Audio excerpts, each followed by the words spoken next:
I think a lot of people rely on, this trend where people can go viral instantly. Yes. Like, because there's been so many instances throughout the past year or two where, something or someone goes viral, and then instantly that's what they think. Like, if that doesn't happen to them, they think that, it's not gonna be, parang what they're putting out is not good. But Right, really, right. most people take a really long time.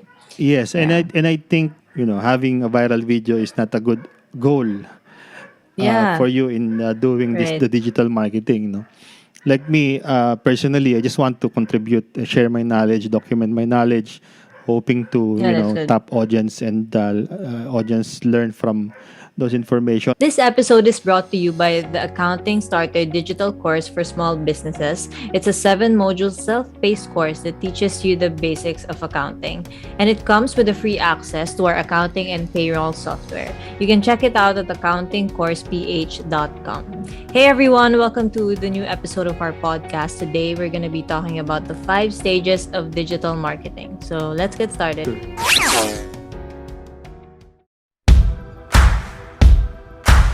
Welcome to the Digital Transformation Academy. My name is Dennis Hilario and I'm here to help you in your digital transformation journey. Let the show begin. Hello, good morning. So welcome to the Digital Transformation Academy podcast. My name is Dennis Hilario and with me is Fiona. And Hi. we're here again. It's another Friday. And like Fiona said, we're going to talk about the 5 stages of digital marketing. Okay, so Yep. siguro before we start, a little bit of a backstory how I learned the digital marketing. No, actually it started mid early 2000s. No, when we created our first ever website. So at the time, our company back then was Omega. Not sure if you're familiar with that. No, No. the name Omega. That's our company name before. I remember there's no Okay. camera phones at the time. So Yeah. we bought like a digital camera just to Right. take photos of our first website. Then when we launched the website, that's it. Nobody is visiting the website. Mm. Nobody is looking at it. Before, I think the only chance that people will see your website if you give or forward a business card to a person.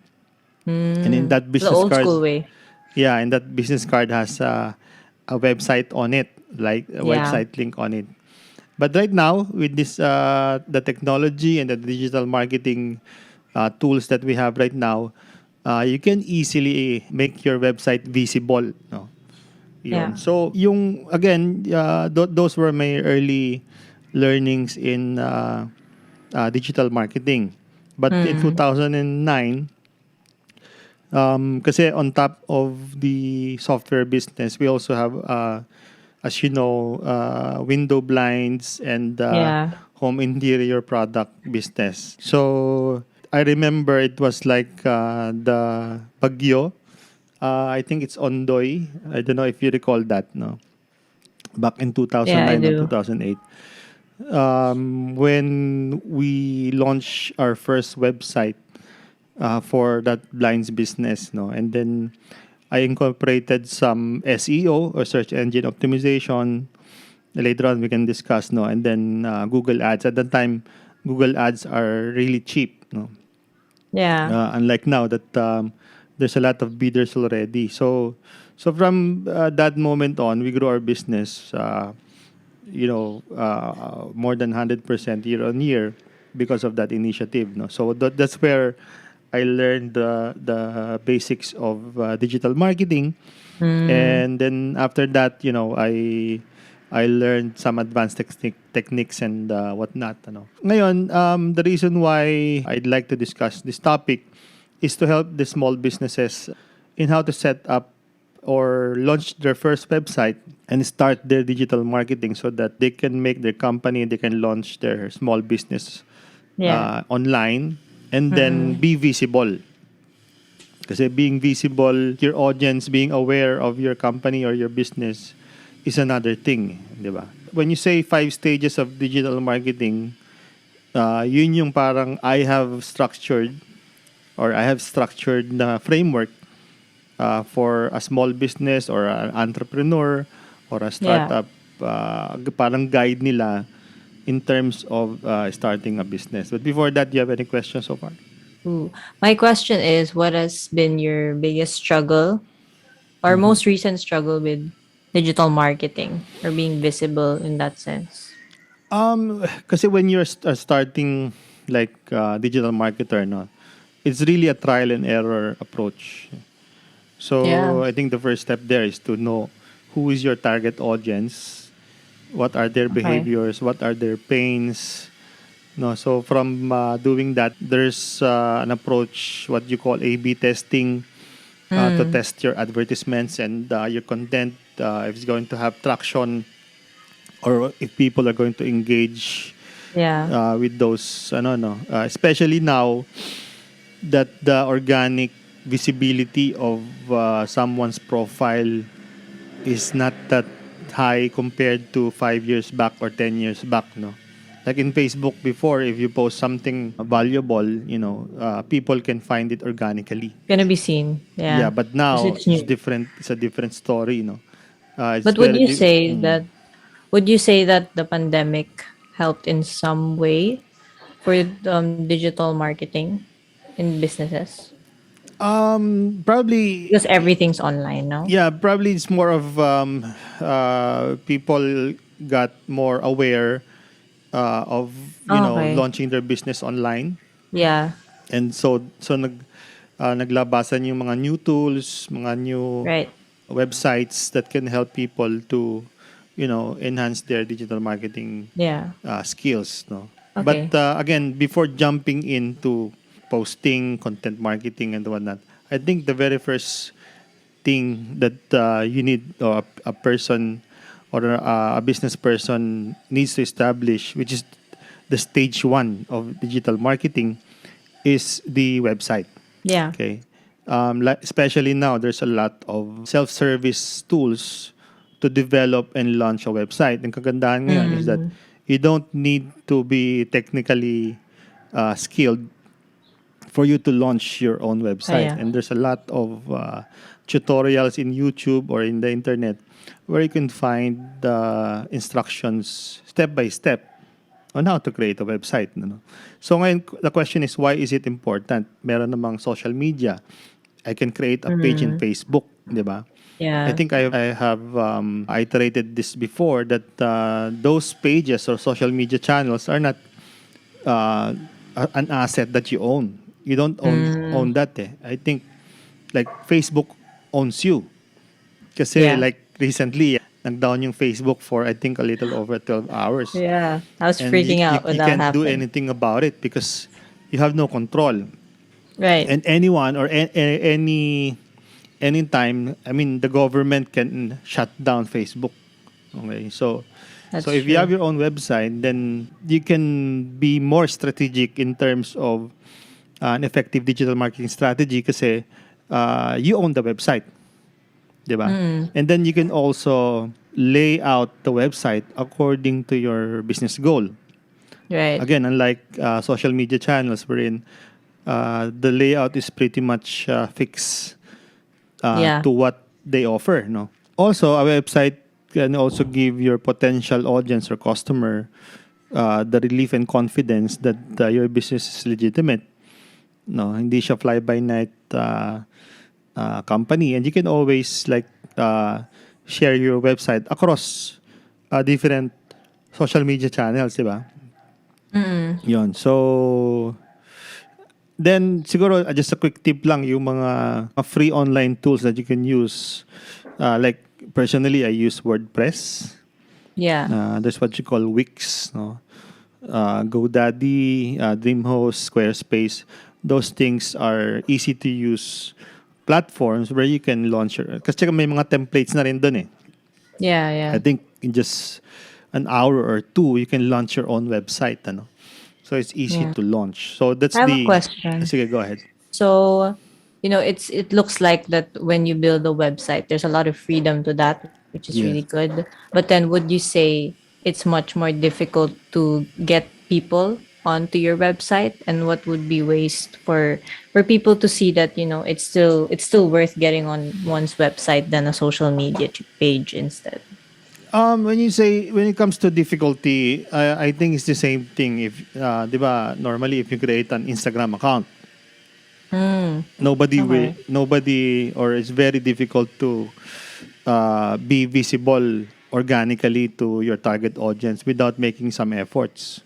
Yeah. 'Di ba? Same thing with the website. Is it's if you create a website, if you don't do the digital marketing techniques to invite people to go to your website, then it's the same difficulty as in other social media channels, Okay. 'di ba? Yeah. So, yon. And then on top of that, doon mismo sa website, you can create your own e-commerce platform wherein Mm.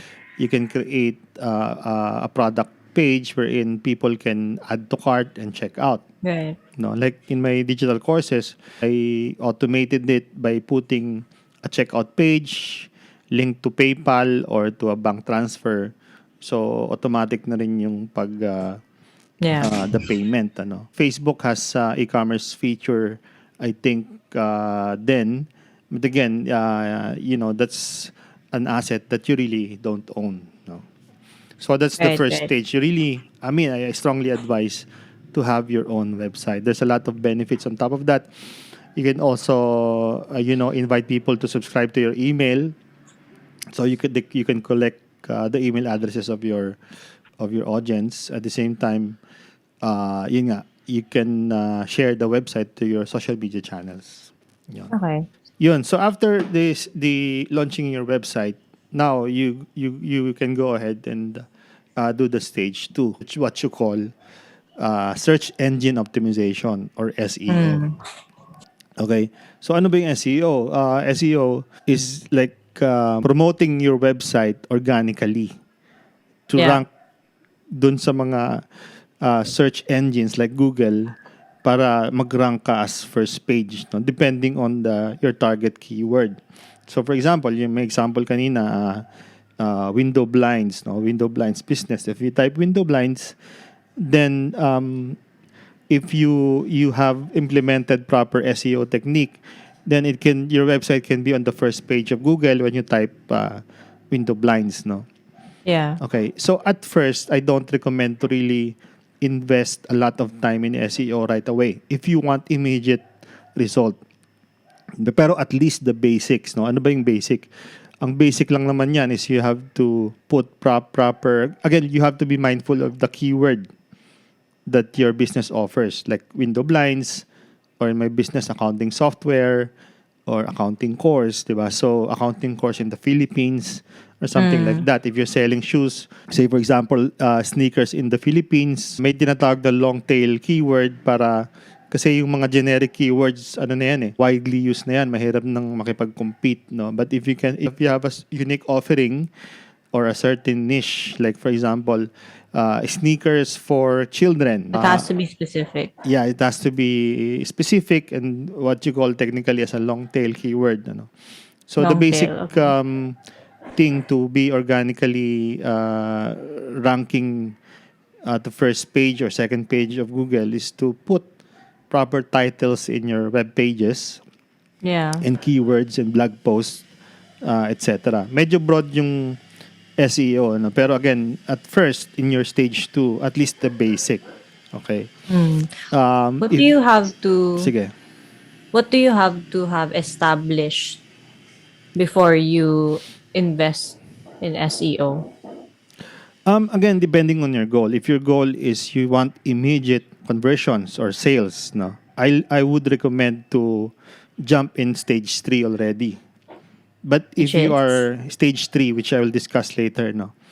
But yeah. if you have the time, if you're not rushing to get new sales and conversions, then long-term wise, it's better to have or to establish your SEO or your rank in Google or search engines. Why? Because these are free. It's like free Okay. advertisement. You don't have to pay Google for you to be on the first page of the rank. Okay? You just need to be more credible. You just need to have more content about Right. your sites, and people are also sharing your content and whatnot. Ano? Kasi nagkakaroon ka you establish credibility kasi if you do that If you Yeah. invest in posting content or what you do, content marketing, ano, which is will be discussed later on in stage 4, I think. No? Again, in any case, you just do the basics first, and if you want immediate sales conversions, you go ahead in the stage 3. No? And before that, I recommend looking up Neil Patel, no? Neilpatel. Meron siyang product called or service online called Uber Suggest if you wish to learn more about SEO. No? Okay. All right, so let's now proceed with stage 3. No? Stage 3 is what you call pay-per-click, PPC, or paid ads. No?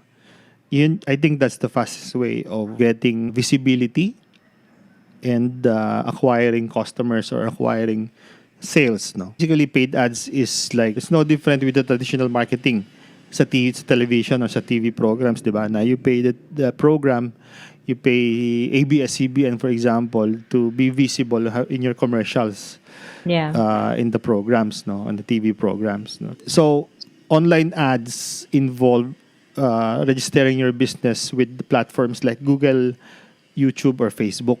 Of course, Instagram, TikTok has their own advertising platform as well, ano, even LinkedIn. Yeah. So basically, the concept is that setting up keywords or placements in the videos or interests, targeted interests and behaviors of your target audience, and then showing up in those platforms, no? What you call display ads, and there's also search ads in Google, wherein you pay certain keywords for you to get on the top 2 or 3 in Google search. Yeah. So on top of SEO kasi, 'di ba, if you notice, if you get search, merong Google ad display at the top, no? So those are paid ads. You'll only pay Google if the person clicks on those links, no? Okay. Ang disadvantage lang sa ganyan is that some users, ang behavior nila, they don't really click on the ads. They Yeah. click on the organic links, no? Kasi Right. they know na it's not organic, meaning there's an ulterior motive for displaying at the top rank, no? But for display ads, yung mga makikita natin kung sa YouTube, 'di ba, yung mga nagro-roll na ads at first, Yeah. when you're not in premium subscriber of YouTube, or even in the middle, may mga tinatawag na middle rolls. So you can show up there, even sa YouTube search.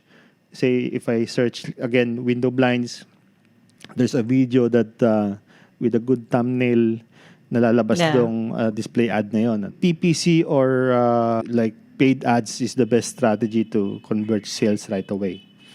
For the Okay. short term, if you want to have immediate business and traction. Pero you have to be strategic as well, ano? Kasi you have to balance like your budget versus the Right.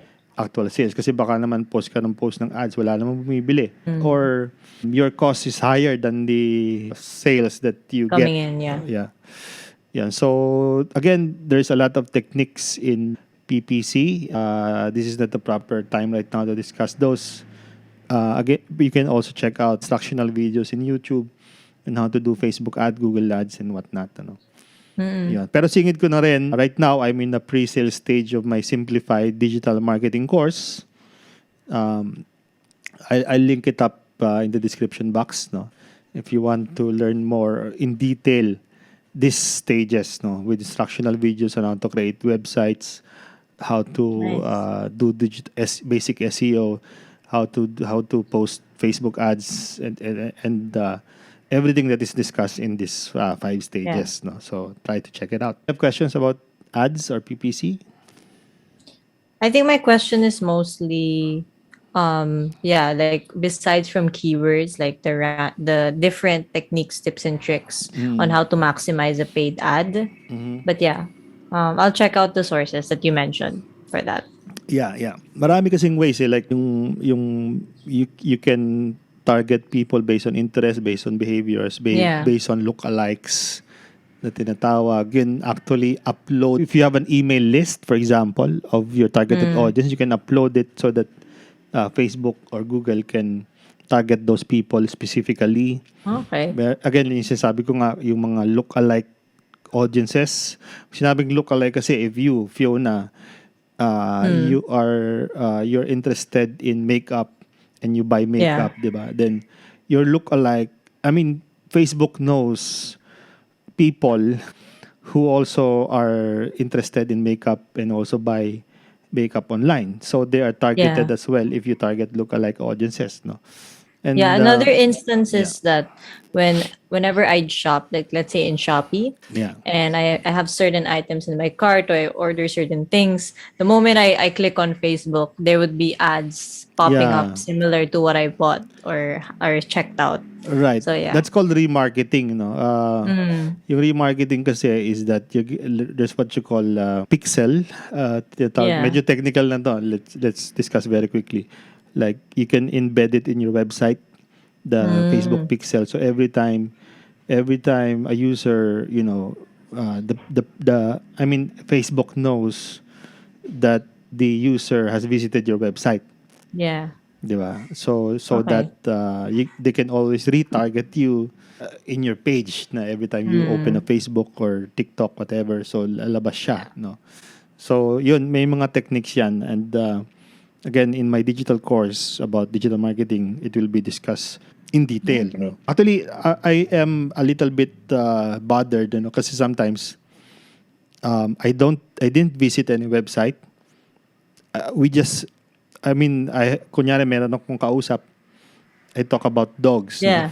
Oh my gosh. Yeah. And then it will That's a show little bit up. scary, no, na So I don't know who's listening to me, but yeah, yeah. I they don't pop know up. if it's just my theory or it's what's happening in Yeah. reality, but it's kind of scary, Yep. Yun. We'll So, never but know.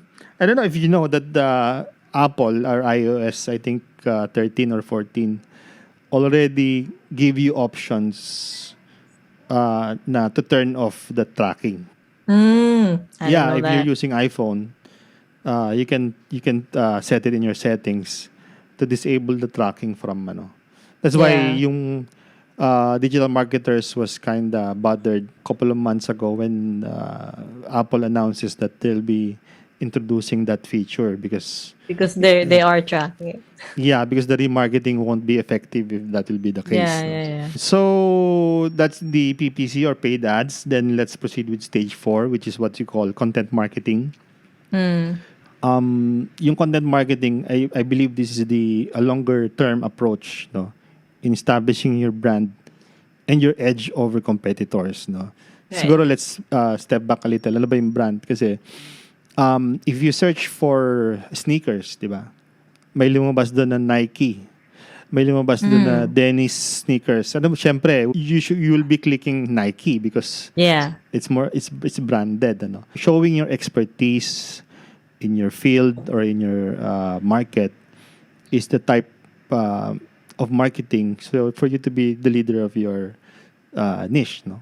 So you have Yeah. to provide your audience with powerful information that you can use as their benefit in availing of your products or your services.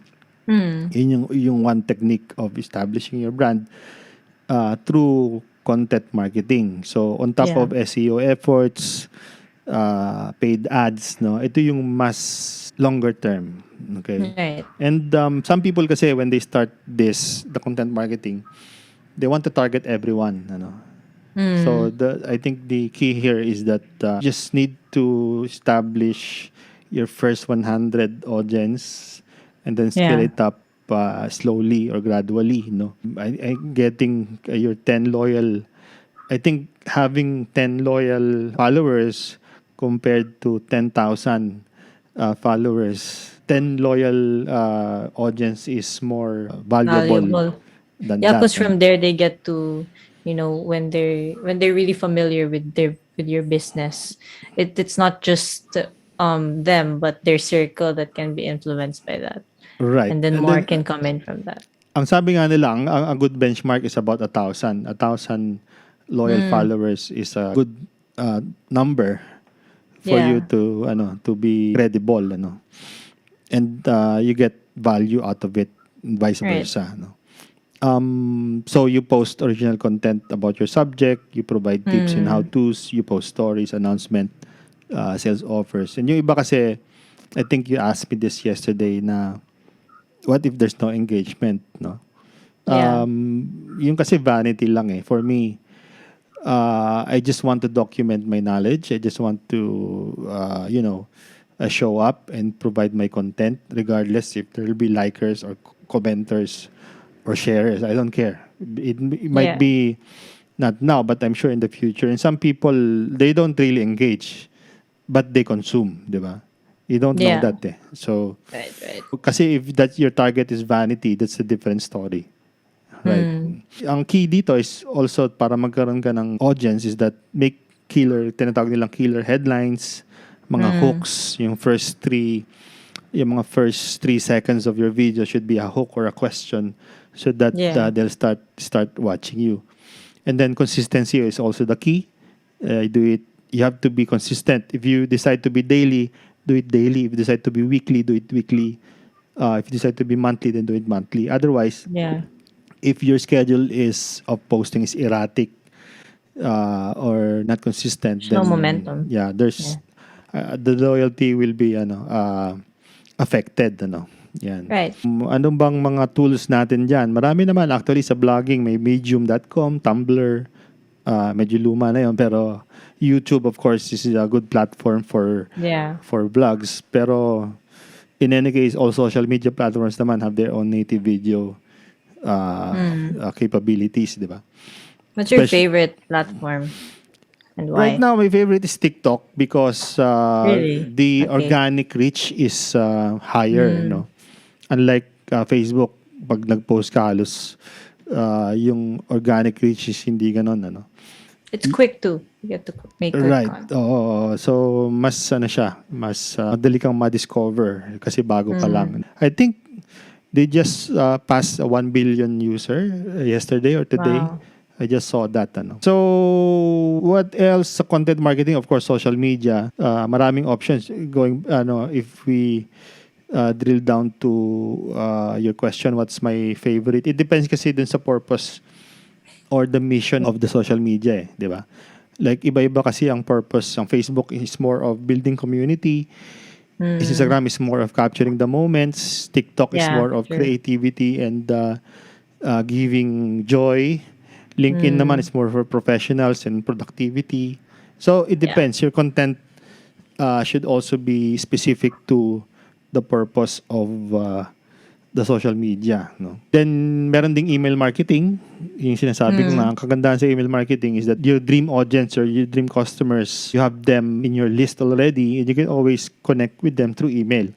Yeah. Kagandahan doon, it's free, no? You don't need to pay ads to be visible Right. to this captured audience, no? And then may mga techniques din to capture emails and send emails, mga tools like MailChimp, ConvertKit, get response, Yeah. and send in blue. So, yun yung content marketing. I think it's more of the long term. May tip here is that if you expect to have an immediate traction in content marketing, then you have to stop na because it's not, no. It's a long-term investment in effort and time until you build your audience gradually, no. Yeah. Importante doon is consistency.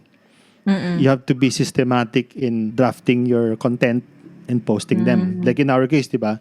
Our system is we record on a Wednesday and then we post on a Friday. Weekly. Yeah. So we do it weekly as much as possible, ano. But if you cannot commit to do that, then you have to stop because again, you won't get immediate result in a month, in 2 Yeah. months, no. It can be years. Some people become successful after 5 years.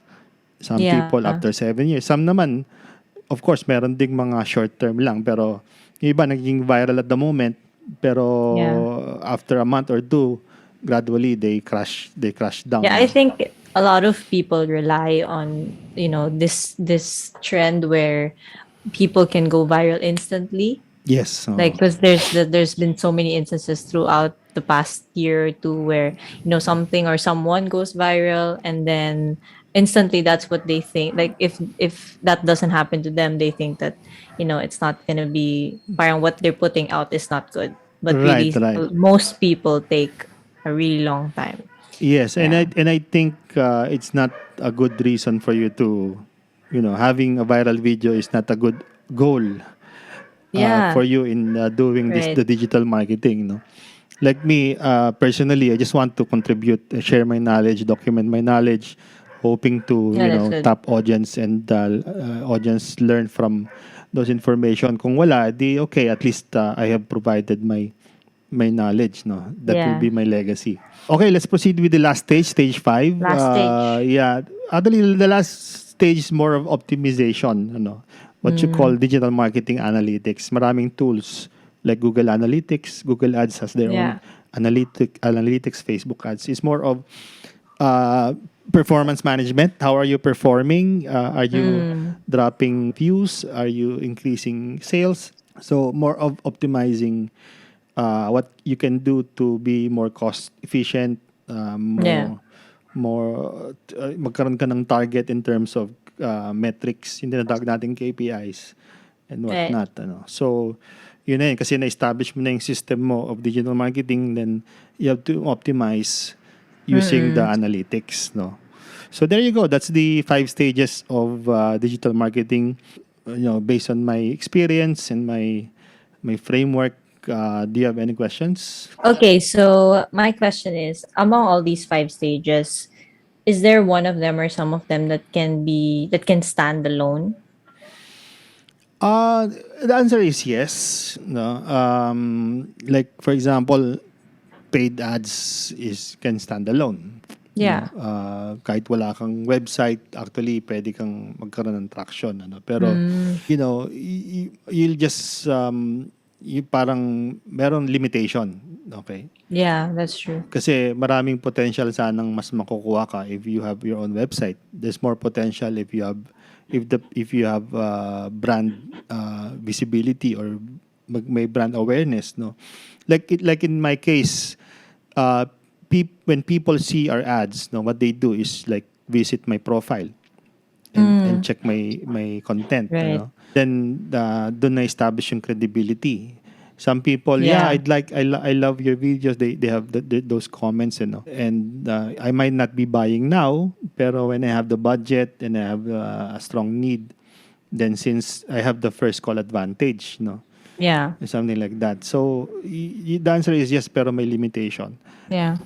So with these 5 stages, you would say that the everything you discussed, that's your recommended pace for businesses. Yes, Yeah. yes. I mean, like for example, I don't recommend to jump into paid ads without a website.